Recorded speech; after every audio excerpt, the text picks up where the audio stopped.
I recall one of the first calls having nothing to do with any of the symptoms that had been reported at that point in time. And so we were finding individuals who had complaints for their knee or their back, who we happened to check their oxygen levels and noticed them to be low. And that was scary because our providers weren't in the habit of protecting themselves fully if you had knee pain. No one was suspecting that you would have COVID-19 with complaints of knee pain. There was one case, and then there were 3 cases, and the doubling rate was faster than it had been in most other regions at that point. And there was so much that we did not know about this virus, and we were making decisions on the fly with presumptions about what this virus might become. This is scary. We don't know what COVID looks like.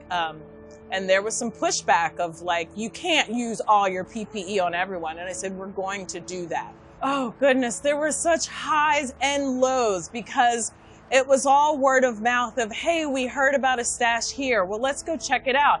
And you heard it was an N95 and you arrived and it was actually a surgical mask. So it was a little bit of a downer, but it was still more than we had 2 days ago. Any little donation would help us, even if it just got us through another 24 hours of service.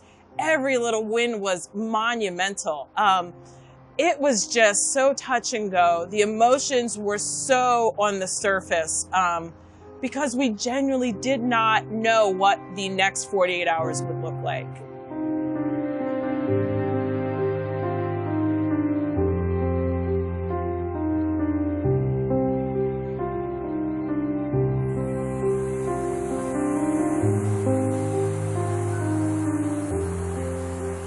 The hardest decisions came around the increasing number of deaths that we were experiencing in the community, and recognizing that there was a point when there would be multiple cardiac arrests, and we did not have enough employees to respond to the other calls. We also had to look at our medical responses and decide how likely is survival after a certain period of time. But we know that the chances of survival after those first 10 to 15 minutes are minimal. We did have to modify our protocols, and that was hard. And so that is at the point when we realized we needed extra help.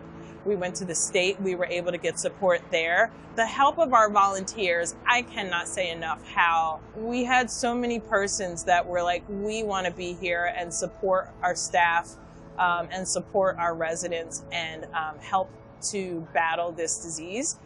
That's something that is priceless, and we could not have done it without them. And having a mayor that will advocate for our first responder safety and our community safety was insurmountable. Those are the small silver linings. It's definitely made us more cohesive and stronger from it.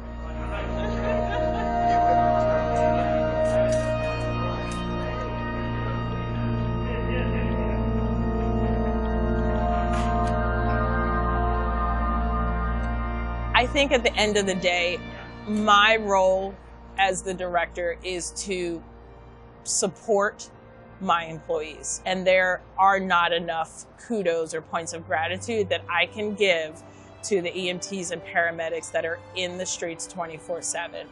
They are the ones that are sacrificing the most, and they are the true heroes. I'm just a conduit.